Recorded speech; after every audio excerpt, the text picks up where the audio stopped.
Today, we're talking about setting realistic goals for ADHDers. Whew, she's getting fired up already. This is just so important that we talk about. What's the one called where it puts humidity into the air? Yes, a humidifier. Oh my gosh, I'm going to go 3 times a week. I'm going to be so fit. And then I don't do it. I know you hate me for saying that. I know you do.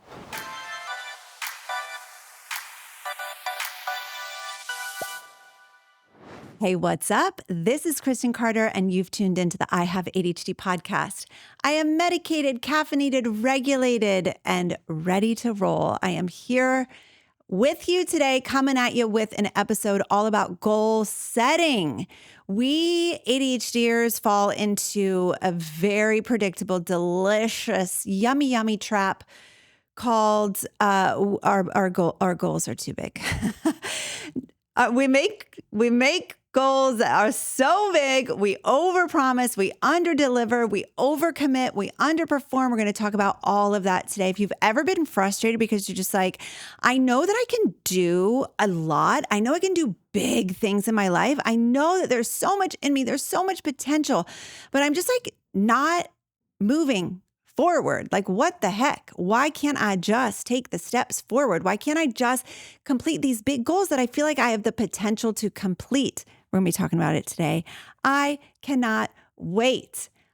As we get started, I just want to say thank you so much for all of the ways that you interact with this show. And if you haven't already liked, subscribed on YouTube, that would be amazing if you would do that. Right now, my goal is to get to 10,000 subscribers. And I have said this before, it's a small goal. It's a small goal. It is a realistic, doable goal. That's what that is. And actually that is on brand, on theme for today's podcast, because actually my real goal is I want over 100,000 subscribers. That's the real goal. But we're at like 8.5K right now as I'm sitting here recording. And to say that I want to go from 8,500 subscribers to 100,000, I don't know how to do that. You don't know how to help me do that. Like your one little subscribe, how is that going to help me, right? And so that will debilitate me, and it might even debilitate you. But if I say, hey, I'm at 8,500, 8.5 subscribers, 1,000 subscribers, could you help me get to 10,000? That is a doable goal. There are thousands of people that listen to this episode. If everyone just clicked that subscribe button, we would get there today. You know what I'm saying? Today. And so I am just so proud of myself for making this request for likes, subscribes, and also just like if you listen on Apple or Spotify, thank you so much for being here. Hit that rating button. I read your comments. I read your reviews every day. Like a weirdo, I wake up and go to the reviews. So like, know that I see you, know that I appreciate you. It is the best. It is so meaningful to me. And today we're talking about setting realistic goals for ADHDers. I feel like I've probably already lost you because no person with ADHD wants to set a realistic goal. Am I right? No person with ADHD actually wants their goal to be realistic because realistic is boring. Realistic is not exciting. Realistic is for babies. Realistic is for really boring people. And we ADHDers are spicy and fun and exciting, and we don't want to set boring goals. So forget about it. Okay. And we're going to have a conversation about this because I understand. But what happens when we rely on dopamine to set our goals is that we end up making fantasy goals. We end up making goals that are just a fantasy. So for example, since I am new to YouTube and I am just the brand new kid on the block, I'm just like, hey guys, what's up? I'm here. I don't know how to grow a YouTube channel, but my goal is to have 100,000 subscribers. That's a fantasy goal. We are not there yet. We need to go little by little by little. Not only is it a fantasy, it's debilitating. None of us know how to do that. How do we get Kristen Carter? How do we get the I Have ADHD podcast channel to 100,000 subscribers? I don't know. And then I will spin out. And then I will be sad every single day because I'm, quote unquote, only going up by 100 subscribers. Do you know what I'm saying? And so these fantasy goals that we set actually debilitate us. They actually impair our ability to make slow and steady progress forward. They actually impede our progress. Okay. Whew, she's getting fired up already. And we're like 3 minutes into the show. Like, why are we fired up already? It's very clear that people with ADHD have a desire for intense transformation, and that is valid, and we need to honor that. But I think there's a disconnect between our desire and our urgency for intense transformation and just the reality of the world that we live in. There's a disconnect between the two. And so we have this intense desire for transformation. We also have like a lot of impatience. We're totally feeling like the urgency of like, I got to do it. I got to do it. I'm not okay if I don't. There's no time. I had a client that I was coaching yesterday, and she said, I feel like I've wasted so much time. And like, God bless her. I really felt for her. She was nearly in tears saying, I have so many goals and I feel like I've wasted so much time. And I asked her, I was like, how old are you, honey? And she said, I'm 27. I was like, girlfriend, you're 20, like you're gonna be okay. This urgency, this like no tolerance for slow progress, this all or nothing mindset of like, I'm either at my goal or I'm not. Oh, we're going to talk about it today. We're going to talk all about it. Let's dive into that just for a second. We have this all or nothing mindset where it's like, I'm either at my goal, so I can be satisfied with myself when I'm at my goal, or I'm not at my goal. But we're not willing, so it's black and white thinking. We're not willing to see the slow and steady steps that we're taking forward. We're not willing to give ourselves credit for the progress that we're making. This woman that I was coaching yesterday and focused, she wasn't giving herself any credit. She had done so much. She had come so far. She had multiple degrees. She had all this self-awareness. She had done a ton of healing work. I was like, lady, like you are not wasting your time. You are making such beautiful progress. And this is just how life is. It takes a while to get shit done, you know? Okay, we also do this thing where we want the dopamine hit of the perfect plan. I don't know if you relate to that, but we love the dopamine hit of a good plan. And so we bedazzle our plan, we bedazzle our schedule, we bedazzle like thinking through everything. But then what happens is we get enough dopamine from that plan that we don't actually take the steps to move forward and follow through on the plan. So like the planning is way more fun than the doing. Oh gosh. And so then when we stay in this like overcommit, underdeliver, and then shame spiral and give up pattern, right? So we overcommit because that feels good. It feels good to make a big goal. It feels good to make a bedazzled plan. It feels good to tell someone, yes, I will do that for you. That's where we get the dopamine, right? Unfortunately, that's not where we should be getting the dopamine, but that's where many of us ADHDers are sucking the dopamine right there in the overcommitting part. Then of course, the reality of having to do the thing doesn't feel good. It's boring. It's frustrating. It takes time away from other things. That doesn't feel good. And we're not sure how to regulate that. We're like, oh, this goal doesn't feel good anymore. I guess it's not the goal. I guess I shouldn't move forward. I guess that means that I need to pivot. And so we don't end up following through. Then we feel shame about not following through. We're like, oh, here I go again. I'm so unreliable. This is just me not following through on what I said I'm going to do. I can never trust myself. So there's that shame spiral. And then the shame spiral inevitably leads us to give up. And then the process starts all over again. Overcommit, underperform, shame spiral, give up. My gosh, you guys, are you feeling it? Like, do you feel like this is you? Like, this is just so important that we talk about. So, how do we interrupt this pattern? How do we interrupt this pattern? It's so important. And we're going to talk about it today. We're going to talk about setting realistic goals and then managing the boredom and the frustration of actually following through on those goals. But before we get to all of it, how about we listen to a voicemail and answer a question from Kate?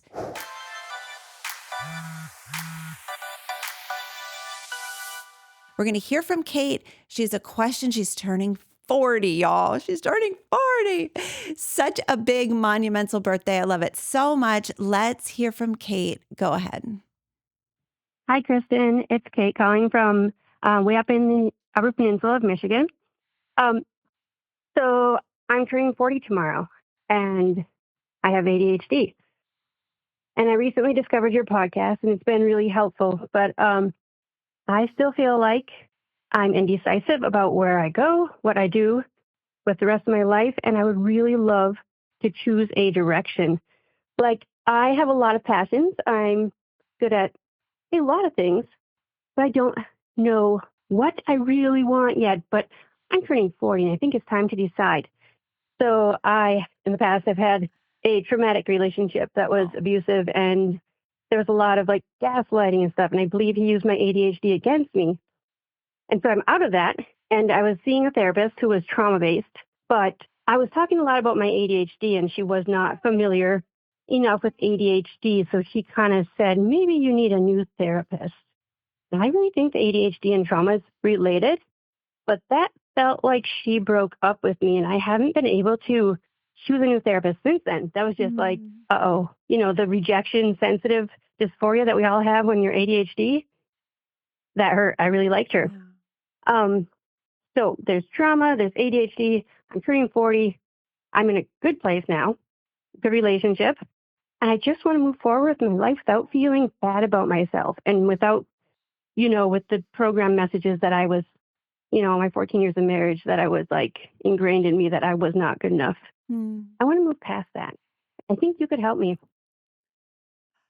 Kate. Oh my gosh. I think I can help you too. So I'm so glad that you called in. I'm so glad that you were so vulnerable. And listen, lady, happy birthday. That's so exciting. 40 is the best. I just absolutely love being in my 40s. Listen, if you want your question answered on the podcast, you can call 833-281-2343.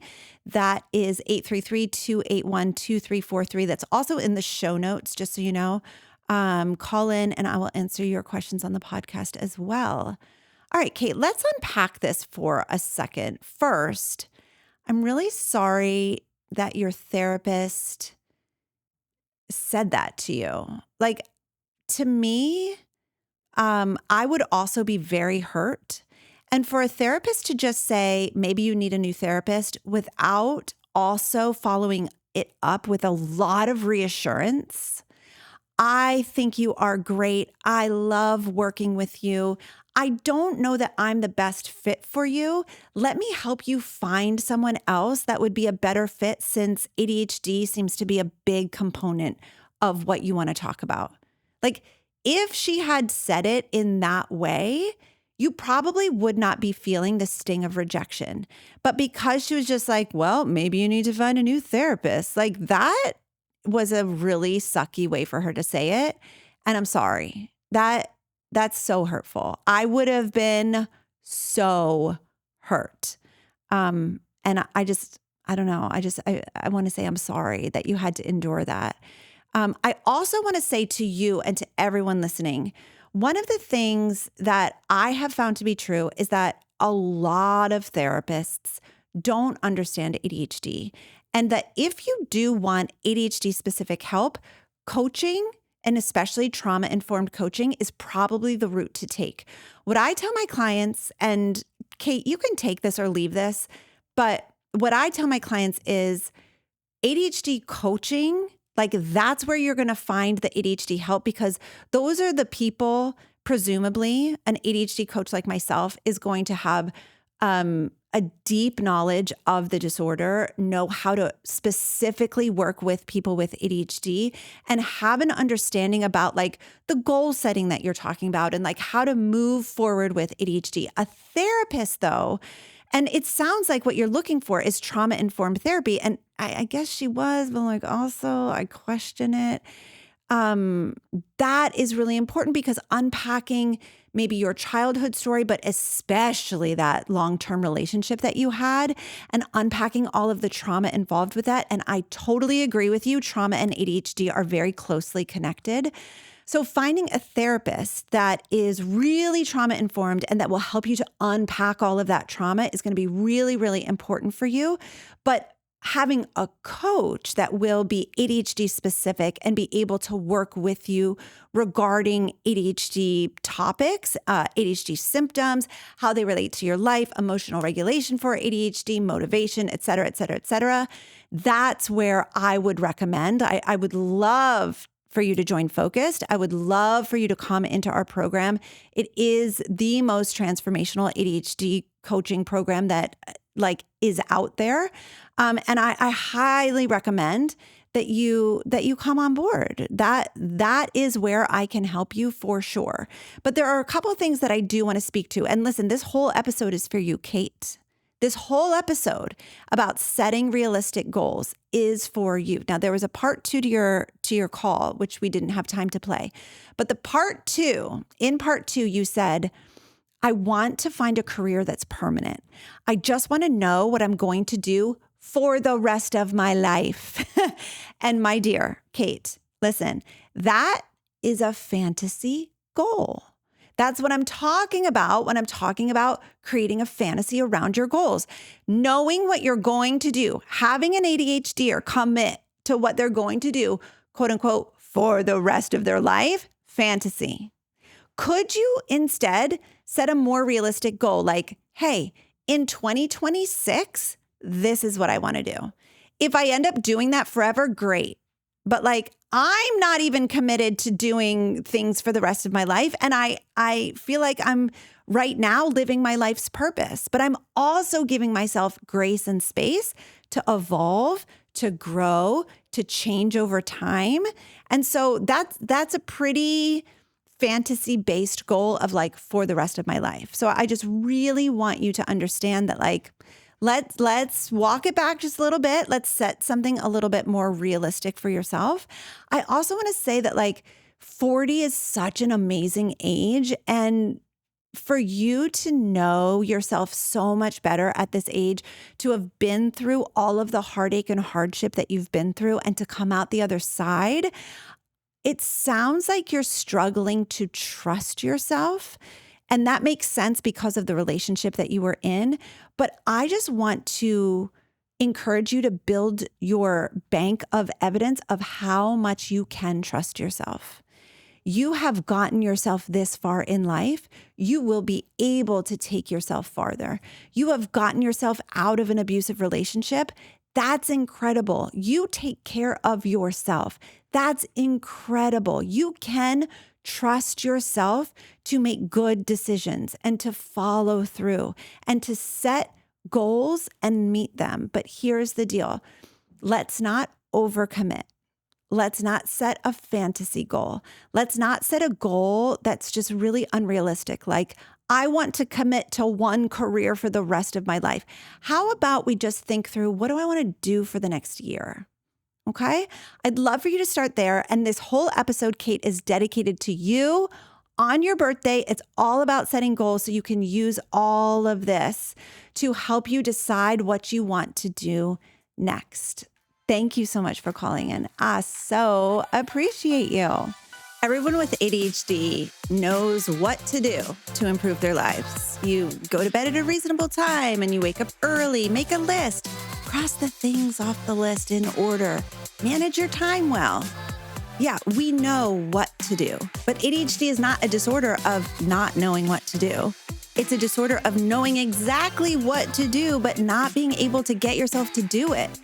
That's why ADHD is so frustrating. We're smart and we want to succeed, but we can't get ourselves to do the things that we know we should do in order to make improvements. That's why I created Focused. I'm a life coach with multiple certifications, and since 2019, I've spent thousands of hours coaching adults with ADHD.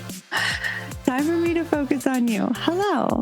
Welcome to your coaching call. I am going to be coaching you today on relationships. I know what it takes to help an adult with ADHD go from hot mess express to grounded and thriving. Focused is my monthly coaching membership where we go deep and we get to the root cause of what holds us back with ADHD. I'll teach you how to understand your ADHD brain, regulate your emotions, and accept yourself, flaws and all. With this foundation, we build the skills to improve life with ADHD. And not only do you get skills and tools in Focused, but you're surrounded by a huge community of adults with ADHD who are also doing the work of self-development right alongside of you. Dr. Ned Hallowell says, healing happens in community, and I have absolutely found this to be true. As a matter of fact, listen to what actual Focus members have to say about being in this program. What can I say about Focused? Whole community of people who have issues similar to you, and no one judge you.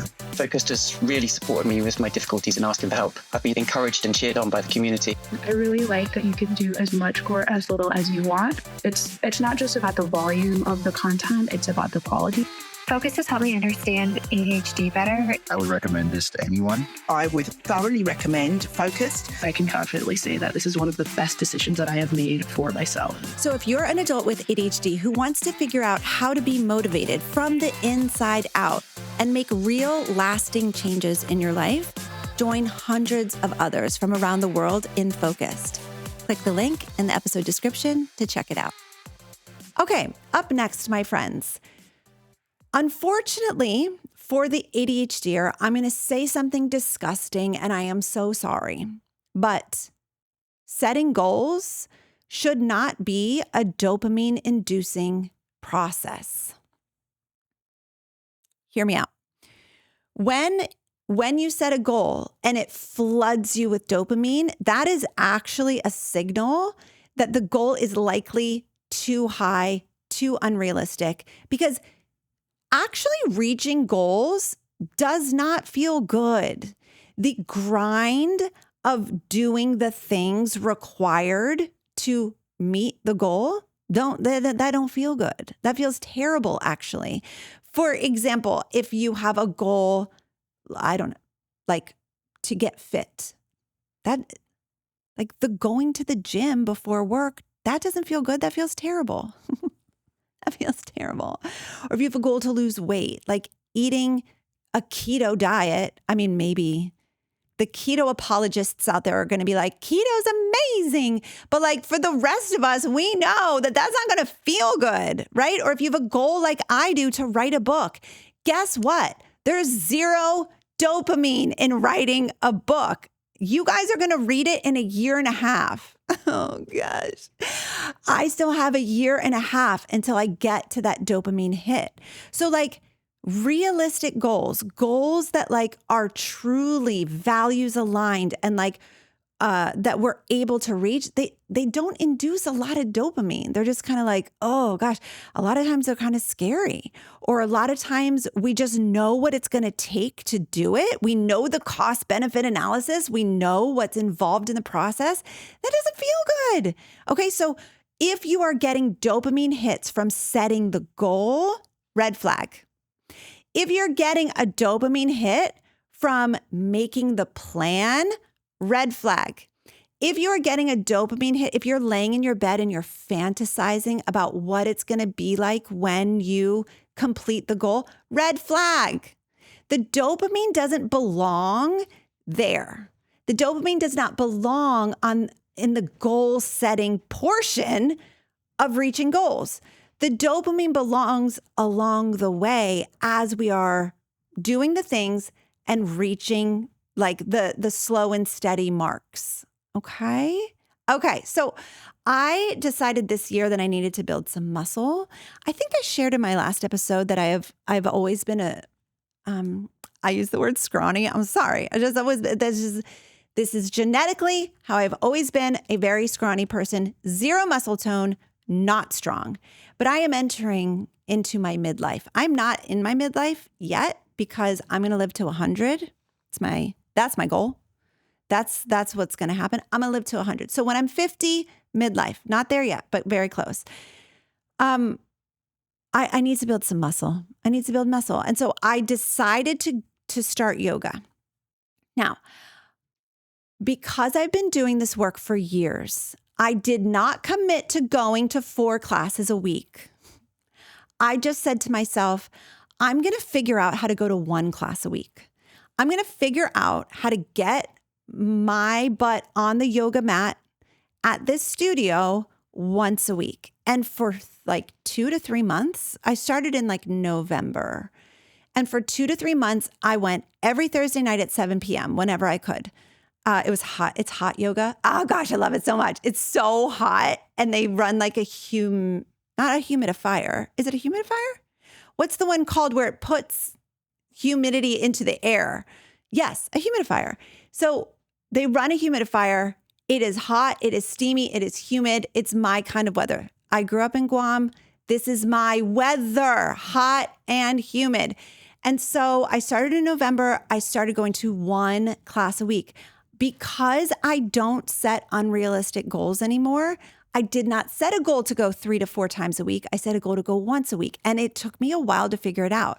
It took me a while to figure out how long does it actually take to get there? What time do I actually have to like make dinner and clean it up by the time? So like if I'm going to feed my family and go to yoga, do I have to shower after or not? The answer is yes, you absolutely do. Kristen Carter, have to shower afterwards. How long does that take? What time am I actually like on the couch with my sparkling water and my phone and my readers? Because now I wear readers. Guys, now I wear readers, okay? It's a whole new life for me. Okay, that took me a long time to figure out. Once I had that down and it was easy, and just going every week was like easy for me, easy for my family. It was just a part of the life. It was just a part of our life. Then I added in Mondays at 6 p.m., not hot yoga, unfortunately. Mondays at 6 p.m. And then that took a while to figure out. And so by the time that I had figured out how to go to 2 classes a week, it was like 5 months in. Okay, so now we're in like November, December, January, February, March, April. Yes, that makes sense. So 5 full months of going from 1 class, then 2 classes. Guess who goes 3 times a week now? Yeah, just guess who goes 3 times a week to yoga? Me. I do. But if I had started with saying, I'm going 3 times a week, I'm going to do that, there's no way I would have been able to do it. It is too hard to figure out all of the logistics and all of the executive function and all that is involved in going 3 times a week. Plus, I would have been so sore. So I would have absolutely thrown in the towel. How do I know that? Because I have 4 decades of evidence to support it. I've done this over and over. I've made fitness goals. I've made tons of different goals. I felt the dopamine hit of like, oh my gosh, I'm going to go 3 times a week. I'm going to be so fit. And then I don't do it because it was unrealistic. I didn't figure out how to do it little by little. So I gradually added in more. Now I'm going 3 times a week. And one of those classes, I will say, is power yoga. Power yoga. Although I call it unhinged yoga because it is so fast and I giggle the whole time. I don't know a single soul. So nobody in Berks County talks to anybody and it's really hard and really lonely, but that's fine. I just giggle the whole time because it is so fast, like up, down, it's hilarious. But anyway, it's hard and it is great. And now I get to go to it because I've done the work of gradually increasing. Okay. So this is the point, is that when we're actually setting a realistic goal, it's not that fun. Going once a week to yoga kind of felt like, what's the point? Is this even taking me to my fitness goal? Is this even making a difference? It's just 1 yoga class. But honestly, allowing myself to go once a week, make it easy, figure it out, that's what let me add in a 2nd class. And then going twice a week, figure it out, make that easy. Now we can go 3 times a week. It's a slow build. And that's what we need, but that's what we resist. That's what every person with ADHD resists. We don't want a slow build. Ain't nobody got time for a slow build. We don't want a slow build because we tell ourselves lies. We tell ourselves lies. The lies are, this is taking too long. This isn't going to make a difference. This shouldn't be so hard. I shouldn't need this much time to adjust. So-and-so does it 5 times a week, so I should be able to jump into 5 times a week. The lie, and I know I'm repeating myself, but the lie that always got me is like, this isn't going to make a difference. Like once a week isn't going to do anything. So that's like me saying writing 10 pages isn't worth it. Writing 10 pages in my book it's not even worth it. There's no point. I'm not even going to bother. Like, no, the way that books are written is 10 pages at a time, right? So if I want to write a 300-page book, which I do, I'm going to have to do that 10 pages at a time. I don't get to just sit down and write 300 pages. I don't get to make a goal of like, I'm going to write 3 chapters a day. Like that's not how it works. And if I tried to make that goal, I would burn myself out. Okay.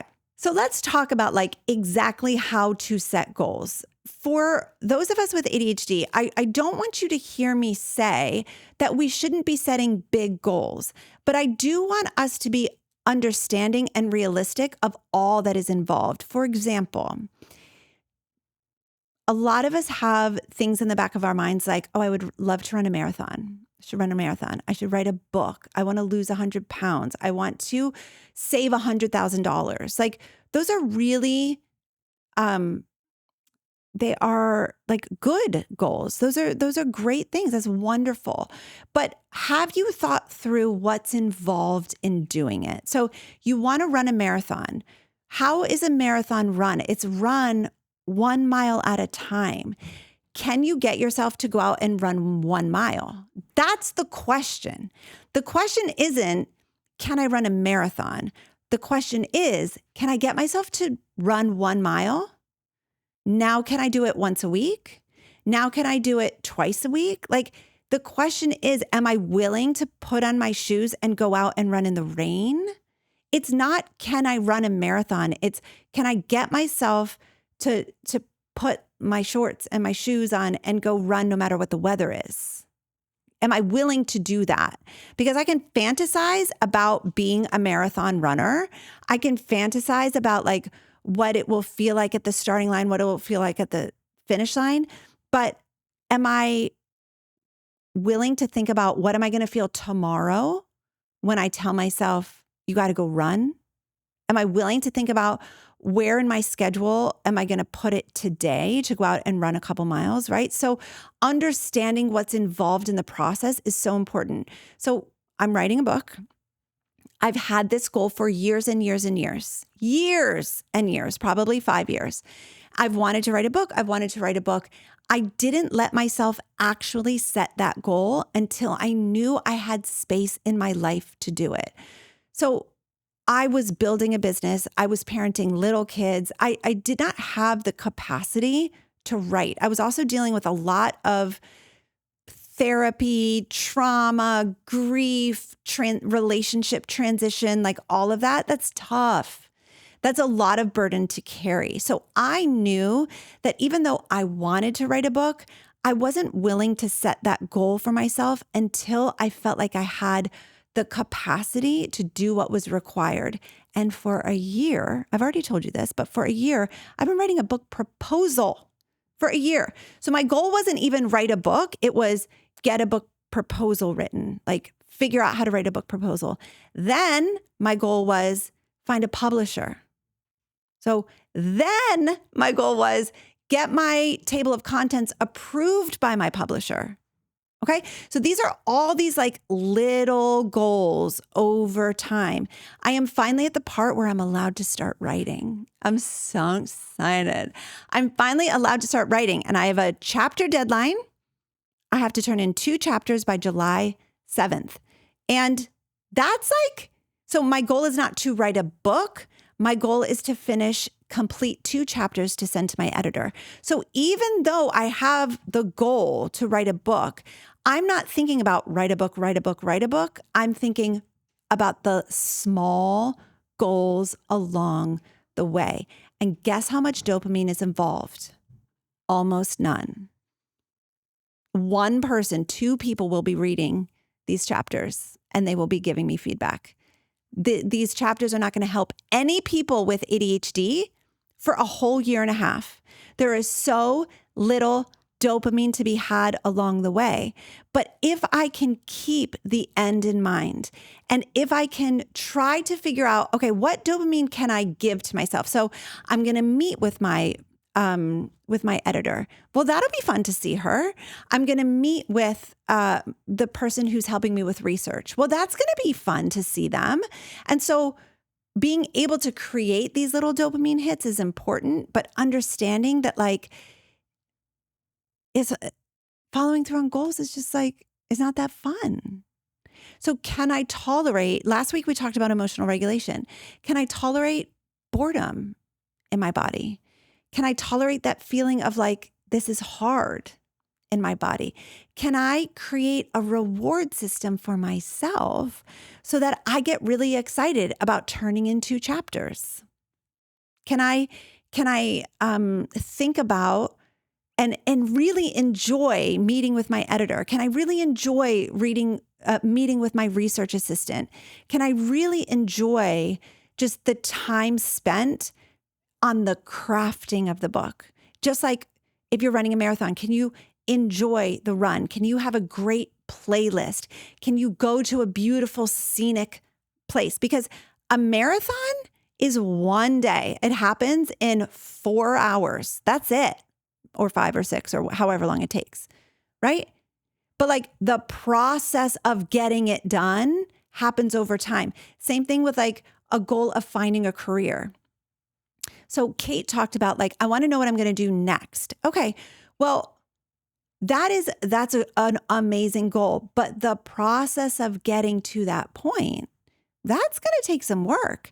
That's going to take some emotional regulation. That's going to take some real movement on things that are hard. So are you willing to help yourself along the way? So when we're setting goals, I really encourage you to start smaller than you think you should. So instead of like Kate saying, I want to figure out what I'm going to do for the rest of my life. I want to commit to my career for the next 20 years. Instead of that, could we just like pull it back and say, what do I want to do next year? What do I want to do like 2025 moving into 2026? What would feel good? What would feel grounded and aligned for that year? Doesn't mean I'll stay there, but can I take some forward motion that feels aligned to me? With my book, when I started the process and when I was finally like, okay, I have the space, I'm ready to do this. I started with like, can I have a conversation with an agent? Can we decide what the book's going to be about? Can we break down the book proposal?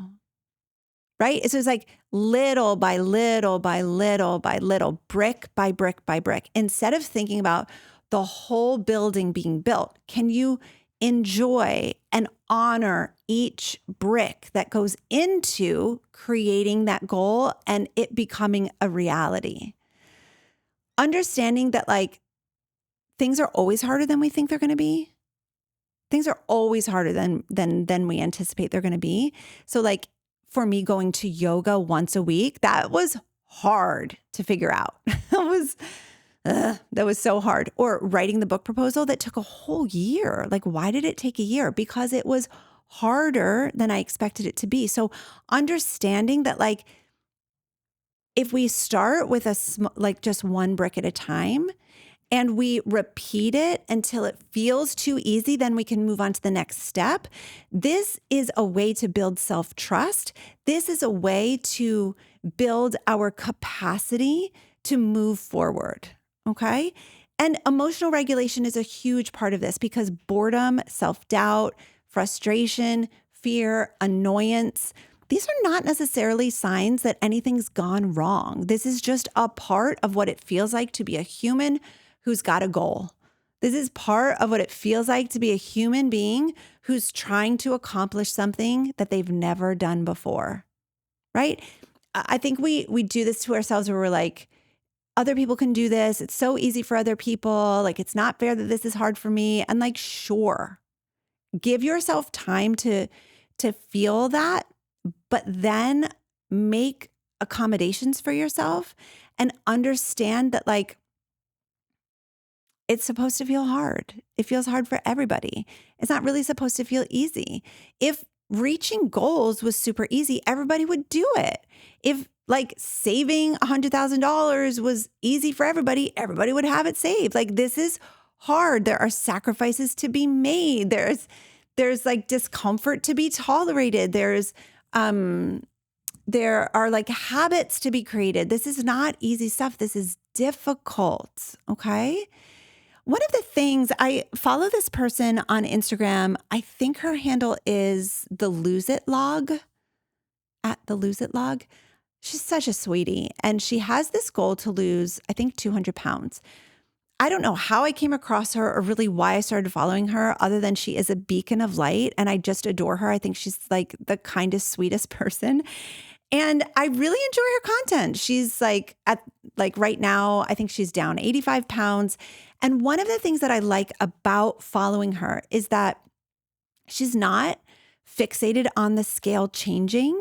She's more concerned about what she calls non-scale victories. So yes, she has a goal to lose 200 pounds. And I hope that it's not triggering for me to like talk about weight. I absolutely enjoy people's content when they are like moving and evolving in a way that feels really healthy and really grounded and really aligned with like who they are. And so it's just really fun to follow her. And for her to talk about non-scale victories is really cool. So she talks about like how her clothes fit differently. And she celebrates like buying new things and buying new clothes and feeling better in her body and being able to like do different things. Like, I took a hike and I felt so much better, or like things like that. I remember her celebrating when she didn't need the seatbelt extender on the airplane. She was like, that's a non-scale victory. It's a victory, but it's not a victory attached to a number on a scale. It's just like, oh my gosh, this is so fun. Here's what I think about us ADHDers. We're not that good at celebrating our non-scale victories. We have this black and white way of approaching our goals where we're either at the goal and we're allowed to feel proud, or we haven't reached it yet and we should feel really, really badly about ourselves. And I wonder, in the context of your goal, what are some quote unquote non-scale victories that you could celebrate? So for me, my goal is to write a book. That's not going to be done. I'm not going to be able to like truly say, I've written a book. The goal has been accomplished. I am done. I can put a stamp on it. I can check it off my list. I'm not going to be able to say that until right now. The publishing date is like October 2026. That's a long time from now. So what are my quote unquote non-scale victories along the way? What are things like, am I going to withhold feeling proud of myself until I've reached the goal, until I have the book in my hands? Or am I going to allow myself to celebrate along the way? I finished a book proposal. Celebration. I connected with a publisher and got a book deal. Celebration. I got my table of contents approved. Celebration. On July 7th, when I turned in those 2 chapters, you better believe, celebration, right? So those are my quote unquote non-scale victories. Yes, not yesterday. I don't know why I said yesterday. This Saturday, I spent 5 hours writing. Celebration, victory.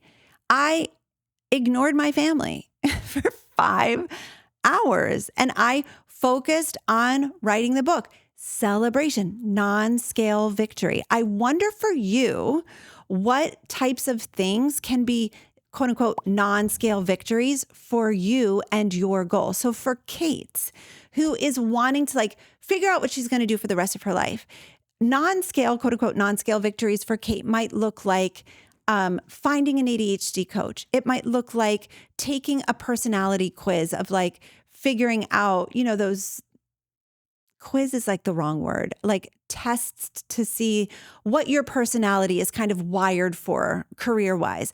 A non-scale victory might be submitting some applications just to random places just to kind of get a feel for the market. Some non-scale victories might be talking to really close friends and family about like, what do you see me doing? What are my gifts? And like, how do you think I can contribute to the world? Those would all be little contributors to her meeting her goal. Now, she might not decide what her next step is for another 6 to 12 months, but that's okay. Can she celebrate non-scale victories along the way? I hope you're getting the analogy here. I think it's fun. I think it's fun. Now, your brain will resist it. Because your brain will say, well, that doesn't matter. You're not reaching your goal. You're not there yet. Like when I was taking one yoga class a week, like, Kristen, come on. What difference is this really making? It's not enough. This isn't even making a difference. Or me writing for 5 hours on Saturday and not really completing a chapter. Really easy to feel like defeated with that. Like I spent 5 hours. I'm not finished with the chapter. What do I have to show for it? Is this enough? You can see where my brain would want to go with that. But could we allow ourselves the grace and space to make slow and steady progress? I know you hate me for saying that. I know you do. I know you're resistant to slow and steady progress. I know it's like, I want to sprint. I want to do it fast. I got to get this done. I'm wasting my time.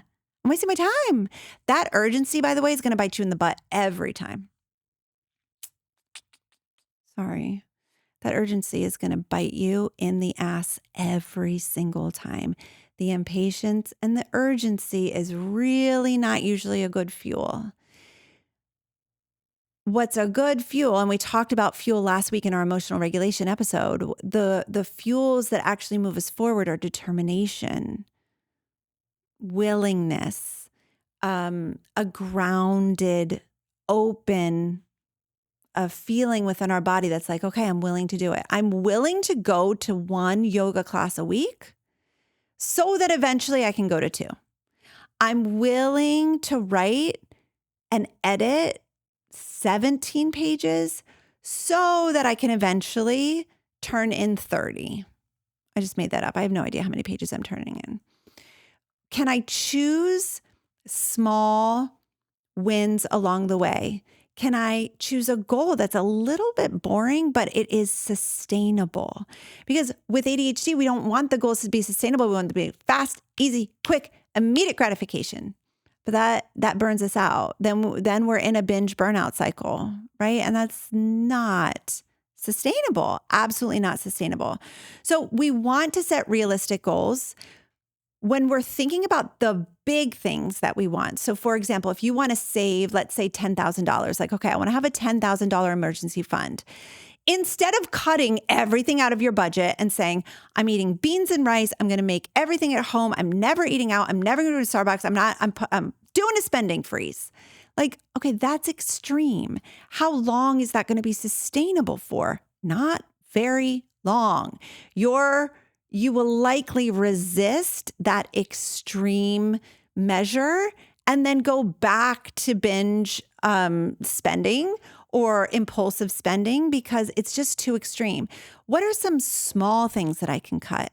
What is a realistic way that I can curb my spending? Okay, instead of going to Starbucks 5 days a week, how about I go 3 days a week? How about I go twice a week?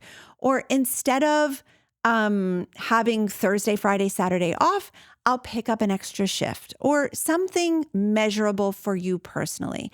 What is a small way that you can contribute to that? Okay. Understand that thinking through your capacity, it's not easy for somebody with ADHD, but can you commit to thinking through, all right, what do I have the capacity for? Can I commit to doing this once a week? Can I commit to cutting spending in this one area? Okay. One of the best things that you can do for yourself to accommodate your ADHD is check in with a neurotypical safe friend or partner and say, hey, does this feel realistic? Am I overshooting it here? Is this doable for me? What do you think? Somebody that loves you, somebody that's committed to you, somebody that wants the best for you, but can kind of speak into like, whoa, you need to slow it down here. I use Greg and my bestie for that constantly. Am I overcommitting? Is this too much for me? Like, what do you think? And kind of leaning on them to just trusting them and their like assessment of my capacity and the goals has been so, so helpful. So understanding why, I hope after listening to this podcast that you really understand why we go through this overcommit, underperform, shame spiral, give up cycle.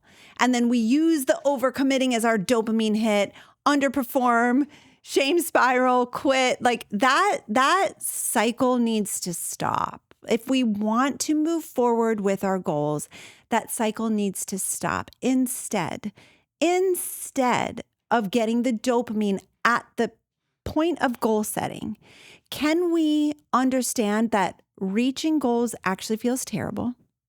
It really doesn't feel great along the way. It's always harder than we think it's going to be. It always takes longer than we think it's going to be.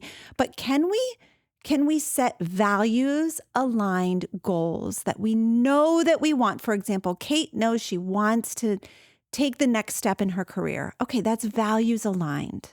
She knows she's 40. She wants to decide what to do next. All right, great.